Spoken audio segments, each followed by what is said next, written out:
We've had the great fortune to work with some of the world's greatest athletes. And these athletes came to us to help them with performance. But are you ready for this? We had golfers come to us, basketball players, and the golfers would say, look, if I've got a 5-foot putt at the Masters to win the Masters, or I've got to shoot a free throw with no time left on the clock and my team losing by 1, you cannot reduce the stress. I have to perform. I got to get the job done. Nobody cares what's going on in my life. Tell me how to perform at that level. You know, and that's true with any arena. Whether it's an athlete, whether it's one of your children taking a test in school, they have to perform, don't they? Or whether it's you doing your job, whether you're in sales, whether you're in management, whether you're in marketing, it doesn't matter. You're in a performance arena. Let me just share with you the analogy between sport and your life. We had a top 10 tennis player come to us several years ago. Now, here was one of the greatest players in the world. She was on her 7th coach in 3 years. She couldn't get along with anyone she worked with. Do you ever hear that in business?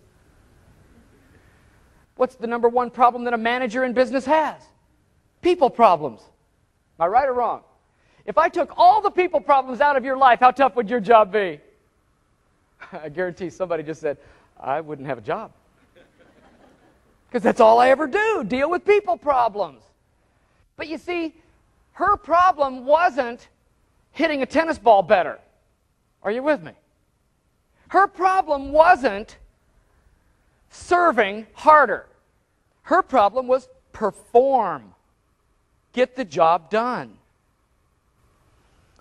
We had a very well-known hockey player come to us. One of the top 5 talents in all of ice hockey in the NHL. He had just been elected captain of his team. And if you follow ice hockey at all, you know what a prestigious situation that is, to be elected captain of your team. He came to us and he said, you know, I'm captain. Yeah, that's great. But now everybody comes to me with all their problems. And then as I stand before you, these were the words out of his mouth. He said, this is not in my job description. Raise your hand if in the last 2 months you've heard someone say, that's not my job. Raise your hands. Look around the room. This is typical. See, this is the state we deal in. We deal in a state in business, performance on demand, get it done, but yet we've got all this baggage that's coming along. Whether it's our own personal stuff, or it's the stuff of other people, the stuff of management, the stuff of the mission statement, living up to the vision statement. Does this make sense to you? It's perform on demand.